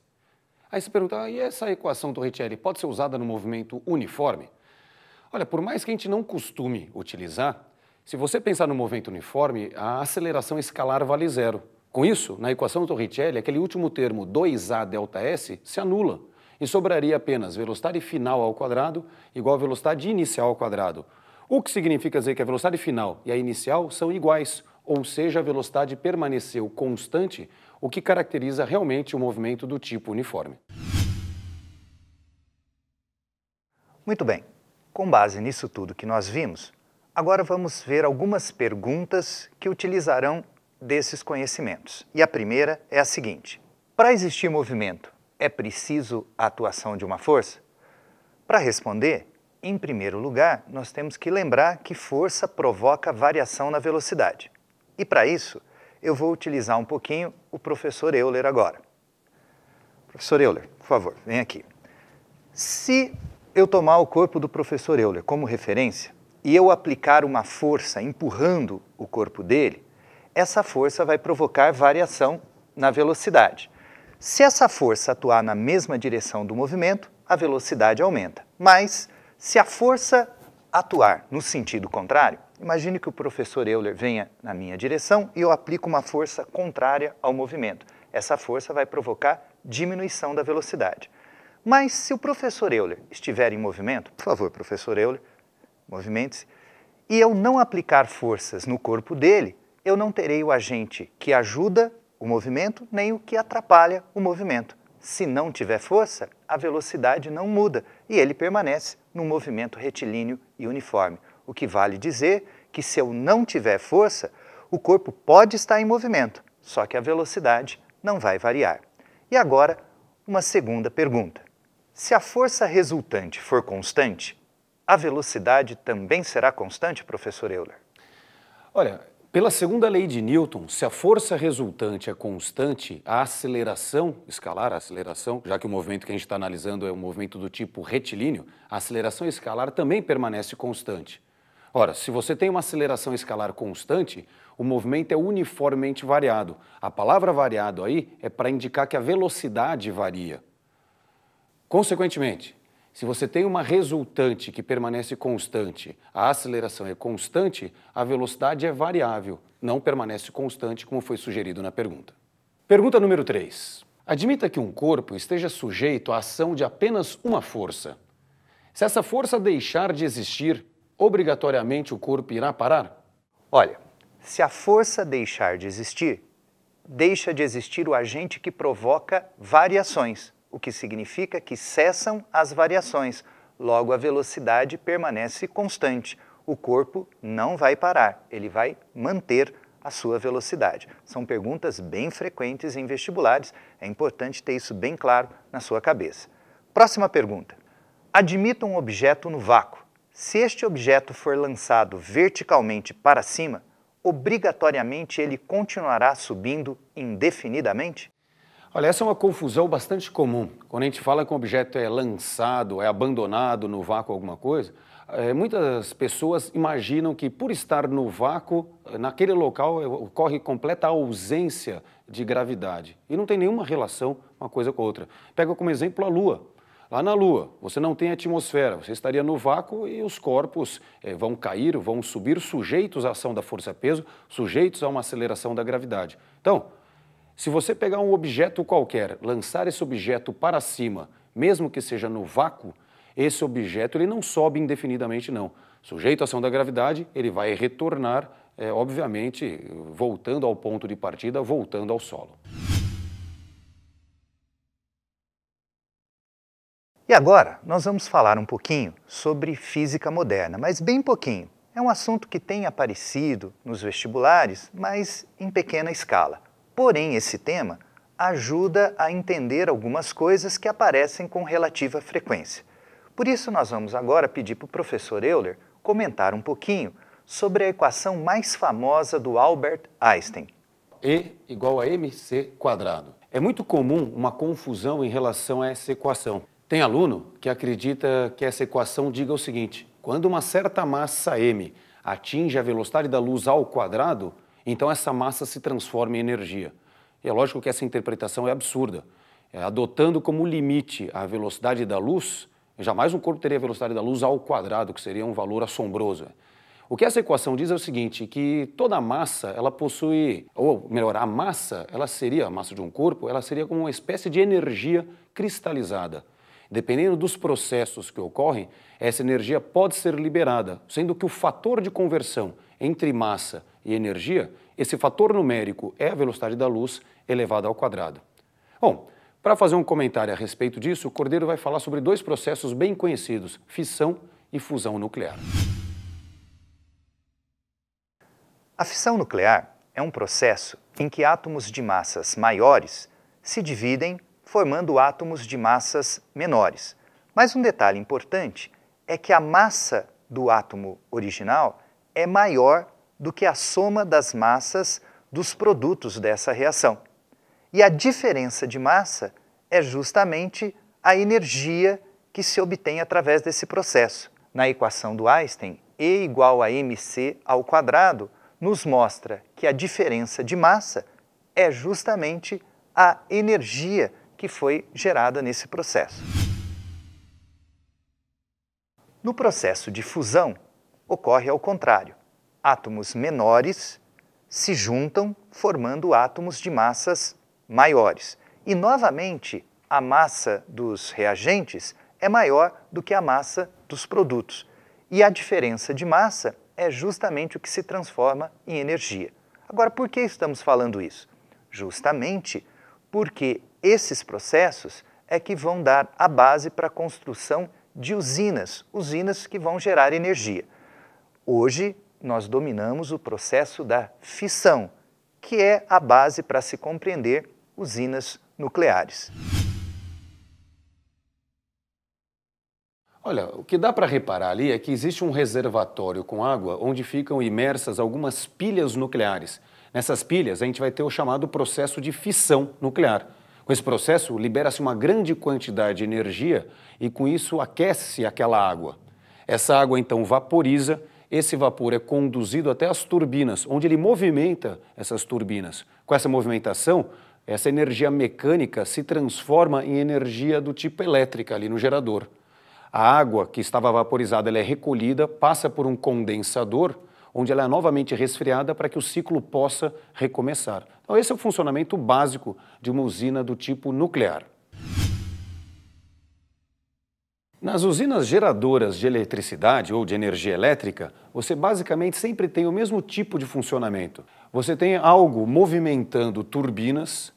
Essas turbinas fazem com que o gerador receba energia mecânica e transforme essa energia mecânica em energia do tipo elétrica. Essa energia elétrica depois ela vai ser transmitida para as residências, fábricas, a população em geral, por intermédio aí das torres e linhas de transmissão. Mas o funcionamento é basicamente o mesmo em todas essas situações em que você tem uma usina gerando energia elétrica. De uma maneira geral, todas as usinas, da turbina e gerador para frente, são similares. A diferença está no que vai alimentar, no que vai fazer essa turbina girar. No caso de uma usina hidrelétrica, a água é armazenada numa represa e assim ela adquire energia potencial. Quando ela desce, ela vai perdendo energia potencial e vai ganhando energia cinética, a energia que vai justamente fazer com que a turbina gire. Nós teremos uma usina do tipo termoelétrica, cujo funcionamento é muito parecido com o de uma usina nuclear. A diferença é que o que vai vaporizar a água não é mais a energia vinda dos átomos, mas sim a energia da queima de algum tipo de combustível. Praticamente em todas as provas do Enem, aparece algum tipo de usina e eles cobram algum aspecto a respeito delas. No caso de uma usina termoelétrica, é importante você lembrar que o combustível fóssil ou de algum outro tipo, após ser queimado, libera calor, vaporiza a água e o vapor é que vai fazer a turbina girar. De resto, é tudo muito parecido com o de uma usina nuclear. Agora nós vamos ver alguns tipos de combustíveis de usinas termoelétricas. Existem os combustíveis fósseis e a biomassa. Combustíveis fósseis são, por exemplo, o carvão e derivados de petróleo. No caso da biomassa, podem ser resíduos agrícolas, madeira, lixo urbano. Tratando especificamente da biomassa, nós temos aí uma alternativa muito interessante para alimentar usinas termoelétricas. Veja, numa usina termoelétrica é queimado o combustível e liberado CO2 para a atmosfera, o que contribui com o efeito estufa. Mas, se eu planto uma determinada cultura, essa cultura vai absorver CO2 da atmosfera no processo de fotossíntese, retirando parte daquilo que ela jogou, que ela lançou para a atmosfera, o que é muito interessante. A usina termoelétrica joga CO2, mas planta-se o alimento para essa usina que vai retirar o CO2 da atmosfera. Hoje, já existe muita pesquisa e algumas aplicações satisfatórias de outras fontes de energia que não sejam tão poluentes quanto, no caso, as termoelétricas. Mas agora, o professor Euler vai comentar um pouquinho sobre esse tema para a gente. Sobre fontes alternativas de energia, é preciso mencionar que existem algumas que são economicamente viáveis e outras não. Sem entrar nesse mérito, sem entrar nessa questão, eu vou mencionar aqui algumas que são as mais conhecidas fontes alternativas de energia. Energia solar, ela é utilizada basicamente em duas situações, para aquecimento ou para geração realmente de energia elétrica. Atualmente você tem aí várias residências que utilizam a energia solar para fazer aquecimento da água, que é utilizada nas torneiras, nos chuveiros e tudo mais, substituindo, por exemplo, aquecedores a gás ou aquecedores elétricos. E você pode usar também a energia solar para realmente produzir, gerar energia elétrica que vai ser utilizada em residências, em indústrias e outras situações.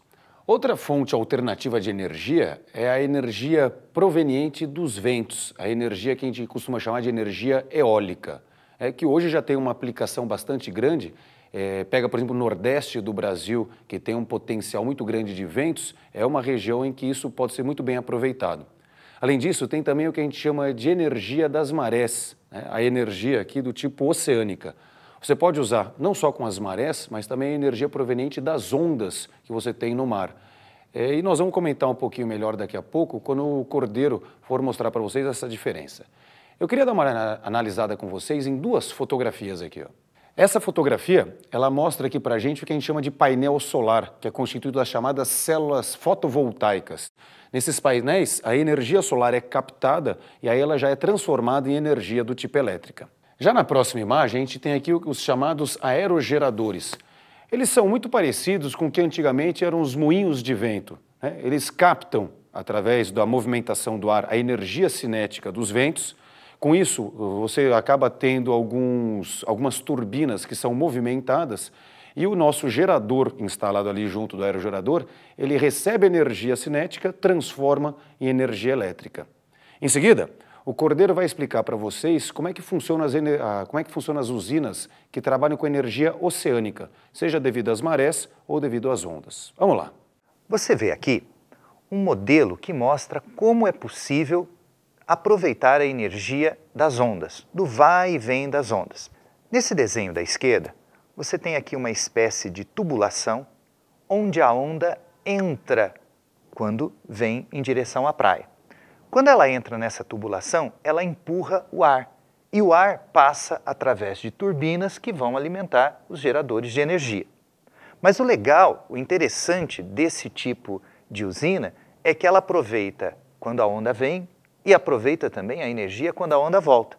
Porque quando a onda volta, a gente vê isso mais caracterizado, ela suga o ar e faz o ar entrar no sentido contrário, fazendo com que as turbinas novamente sejam giradas, agora no sentido contrário, mas novamente a energia é aproveitada e convertida em energia elétrica. Na próxima tela, nós vamos ver a energia aproveitada a partir das marés. Seja o lado esquerdo, o mar aberto. Aqui uma espécie de barragem e do lado direito, um reservatório.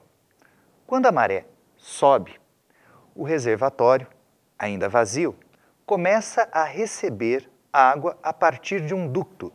E quando essa água passa, ela vai fazer girar algumas turbinas e assim a energia elétrica vai ser gerada. Depois que os dois lados da barragem, ou seja, o mar aberto e o reservatório, se encontram no mesmo nível, cessa o fluxo de água. Aí, novamente, é fechado esse ducto. Quando a maré abaixa, como o reservatório está cheio, abre-se novamente e a água circula no sentido contrário, novamente fazendo as turbinas girarem e assim é produzida energia elétrica. Tem uma vantagem, que é uma energia relativamente limpa, mas uma desvantagem, que ela só funciona em momentos em que eu tiver maré alta ou maré baixa. No intervalo entre a maré alta e a maré baixa, esse tipo de usina não vai funcionar. Mas, de qualquer forma, é uma opção que nós temos. Agora, o professor Euler vai comentar sobre algumas das vantagens e desvantagens que existem ao se utilizar energia de um tipo e de outro. Por favor, professor Euler. Olha só, nós vamos apresentar algumas telas fazendo uma comparação entre usinas hidrelétricas, termoelétricas e nucleares, que são aqueles três tipos de usinas que são os mais utilizados no mundo inteiro. A gente quer apresentar vantagens e desvantagens de cada um desses tipos de usinas. Vamos lá então, eu começo explicando as usinas hidrelétricas, iniciando justamente pelas suas vantagens. Primeira vantagem, A usina hidrelétrica ela utiliza um tipo de energia limpa. O que a gente quer dizer com isso? Como o recurso que vai movimentar as turbinas é a água, é um recurso que não é poluente. Então, lógico que essa é uma vantagem interessante. Segunda vantagem, a usina hidrelétrica ela tem um baixo custo de manutenção se comparado a outras fontes, a outros tipos de energias, a outros tipos de usinas que são utilizadas. Não só o custo de manutenção numa usina hidrelétrica é mais barato, mas também o custo da geração de energia, principalmente porque o recurso utilizado, mais uma vez lembrando, é a água. E terceira vantagem, pensando em usina hidrelétrica, a gente tem uma grande disponibilidade de recursos hídricos. Lógico que isso que a gente está falando é pensando no caso especial do Brasil, como, vamos dizer assim, o potencial hidrelétrico brasileiro é um potencial gigantesco, o potencial hídrico brasileiro é muito grande, então no Brasil o uso da usina do tipo hidrelétrica é bastante favorável. Então essa é uma vantagem bastante grande, pensando, é lógico, na geografia brasileira. Desvantagens agora. Em toda usina hidrelétrica você vai ter uma área alagada que provoca desequilíbrios ecológicos. A usina hidrelétrica, como o Cordeiro havia explicado, ela tem um grande reservatório d'água. Esse reservatório é um reservatório artificial. E quando você faz o alagamento dessas áreas, você naturalmente acaba destruindo o habitat de várias espécies animais e vegetais. Então o impacto ambiental não pode ser desprezado, não. Segunda desvantagem. Normalmente uma usina hidrelétrica ela é instalada distante dos centros consumidores. Isso ocorre porque dentro das condições para a instalação de uma usina hidrelétrica, você precisa de uma queda d'água bastante grande e nem sempre isso é possível perto das grandes cidades. A desvantagem nesse caso é que você tem que fazer grandes linhas de transmissão até os centros consumidores com grandes perdas de energia e um custo muito grande para a instalação dessas linhas de transmissão. Terceira desvantagem. Muitas pessoas elas acabam sendo desalojadas justamente pelo fato de ter que fazer aquele reservatório gigantesco, não só habitat de plantas e animais, mas também a região de moradia de muitas pessoas acaba sendo alagada. E com isso, deslocando várias pessoas, tem que ser gasto ali um grande valor com indenizações para levar essas pessoas para outros locais. Agora, nós vamos falar um pouquinho a respeito das usinas termoelétricas. E para isso, vou chamar o professor Cordeiro de novo. No caso das termoelétricas, tem uma vantagem interessante que é a rapidez na sua construção se comparada a uma usina hidrelétrica. Além disso, as usinas termoelétricas podem ser instaladas próximas dos centros consumidores, o que é interessante, pois diminui o gasto com a transmissão, tão características das usinas do tipo hidrelétrica. Agora, uma outra vantagem é que pode ser usada variadas fontes de energia, e algumas delas podem fazer o sequestro de carbono, como é o caso de se utilizar madeiras e resíduos agrícolas, o que é bastante interessante. Mas ninguém é bandido e ninguém é apenas o mocinho da história. Todas têm vantagens e desvantagens. No caso das termoelétricas, as desvantagens, ou algumas delas, são as seguintes: a emissão de gases poluentes, em especial o CO2, mas não só, outros gases são emitidos para a atmosfera, e a poluição térmica da água corrente utilizada no sistema de arrefecimento. Normalmente, para resfriar o vapor da água e fazê-lo voltar para a fase líquida e voltar novamente para ser vaporizado, é utilizada a água normalmente de um rio. E a água do rio entra na sua temperatura normal, mas depois de resfriar o sistema, ela volta para o rio mais quente do que estava originalmente. E isso nós chamamos de poluição térmica, que pode prejudicar a fauna e a flora daquela micro-região. Mas agora o professor Euler vai comentar um pouquinho sobre as vantagens e desvantagens das usinas nucleares. Numa usina nuclear, você tem como vantagem o fato dela não poluir, ou, como a gente quer dizer aqui, ela não emite gases poluentes como CO2, CO e outros, né? Então, o fato de você não ter gases de efeito estufa envolvidos já é realmente uma grande vantagem. Segunda vantagem aqui, elas podem ser instaladas próximas dos centros consumidores. Como você não necessita, por exemplo, de quedas d'água, como era o caso da usina do tipo hidrelétrica, você tem uma vantagem de poder colocar uma usina do tipo nuclear bem próximo ao centro consumidor e, com isso, diminuir os gastos com a transmissão da energia elétrica que for gerada. Mas tem as desvantagens. Dá uma olhada ali, ó. O custo de instalação e manutenção são custos realmente elevados. para você construir uma usina do tipo nuclear, o gasto realmente é muito grande. E a manutenção que ela exige, justamente para não oferecer grandes perigos, né, com vazamentos de radioatividade e tudo mais, você acaba tendo um gasto de manutenção bastante grande. Isso é lógico que encarece a energia que vai ser produzida. Outra desvantagem é o fato de você gerar lixo nuclear, que se não for muito bem armazenado, se não for muito bem cuidado, ele pode gerar alguns desastres ecológicos. E também você tem o risco de vazamento de radiações, não do lixo nuclear, mas se alguma coisa dentro da usina não funcionar direito e você tiver ali a exposição do material radioativo, isso pode gerar sérias consequências ambientais. E como última desvantagem, também a poluição térmica. Assim como na usina do tipo termoelétrica, na usina do tipo nuclear, você também tem que usar água de rios ou lagos para fazer o esfriamento da água que é utilizada para a movimentação das turbinas.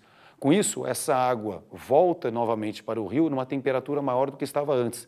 Isso provoca uma consequência, por exemplo, que é a diminuição da dissolução de oxigênio nessa água. E, consequentemente, peixes e outros animais que sobrevivem justamente de retirar o oxigênio dessa água podem sofrer consequências graves, como até a extinção, o desaparecimento dessas espécies naquela região. Bem, depois de todas essas explicações, nós vamos agora fazer um exercício que vai tratar justamente desses temas que acabam de ser discutidos aqui. Vamos lá. A economia moderna depende da disponibilidade de muita energia em diferentes formas para funcionar e crescer. No Brasil, o consumo total de energia pelas indústrias cresceu mais de 4 vezes no período entre 1970 e 2005. Enquanto os investimentos em energias limpas e renováveis como a solar e eólica ainda são incipientes, ao se avaliar a possibilidade de instalação de usinas geradoras de energia elétrica, diversos fatores devem ser levados em consideração, tais como os impactos causados ao ambiente e às populações locais. Em uma situação hipotética, optou-se por construir uma usina hidrelétrica em região que abrange diversas quedas d'água em rios cercados por mata, alegando-se que causaria impacto ambiental muito menor que uma usina termoelétrica. Entre os possíveis impactos da instalação de uma usina hidrelétrica nessa região, inclui-se... Bom, vamos analisar as alternativas então. Alternativa A, a poluição da água por metais da usina. Bom, quando a gente pensa numa usina hidrelétrica, não existe a geração de metais, normalmente quando a gente fala metais pesados, né? Então não tem nenhuma relação com impactos ambientais que seriam provocados por uma usina do tipo hidrelétrica. Alternativa B. Vamos dar uma olhada nas outras alternativas antes, vai? Alternativa C. O aumento expressivo na liberação de CO2 para a atmosfera. Quando você pensa em liberação de CO2, isso está associado à usina do tipo termoelétrica. Na usina hidrelétrica isso não ocorre. Alternativa D. O consumo não renovável de toda a água que passa pelas turbinas. Olha, depois que a água passa pelas turbinas de uma hidrelétrica, essa água volta ao meio ambiente sendo naturalmente reaproveitada. Então isso realmente não tem relação com o impacto ambiental causado. Alternativa E. O aprofundamento no leito do rio, com a menor deposição de resíduos no trecho de rio anterior à represa. O trecho de rio anterior à represa é o trecho que você tem ali de alagamento. Não tem nenhuma relação, o que está sendo dito na alternativa, com impactos possíveis ambientais que você teria numa usina do tipo hidrelétrica. Então, o que sobra como alternativa viável é a alternativa B. Dá uma olhada ali. Ó. A destruição do habitat de animais terrestres. Realmente, quando você tem uma usina do tipo hidrelétrica sendo instalada numa região, você tem que fazer uma grande área, uma grande região de alagamento para ter uma represa, com a água que vai armazenar energia potencial gravitacional e que será utilizada futuramente naquela usina. Essa região de alagamento naturalmente destrói o habitat de espécies animais e vegetais, sendo o principal, o maior impacto ambiental que uma usina do tipo hidrelétrica pode causar. Bom, agora gostaríamos de terminar a nossa participação nessa aula aqui com vocês, deixando algumas dicas que achamos importantes, relevantes.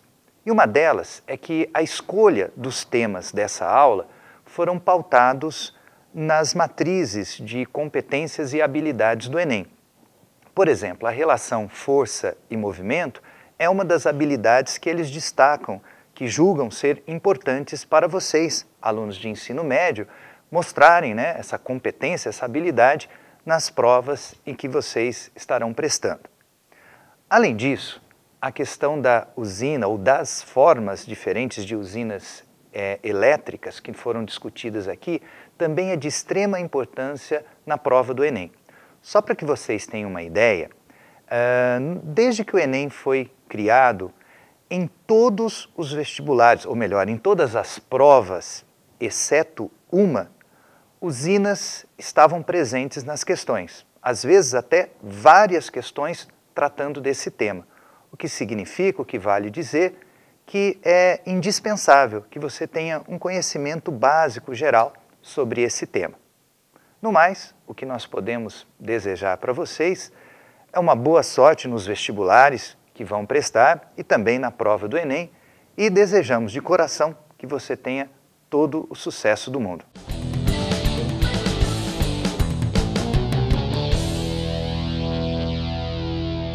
Muito bom, valeu, professores! Hoje vamos ficando por aqui, mas amanhã tem mais. E não esqueça, as inscrições para o vestibular da Universidade Positivo encerram amanhã, dia 10 de outubro. A gente se encontra aqui diariamente até o dia 2 de novembro. Eu espero você. Tchau!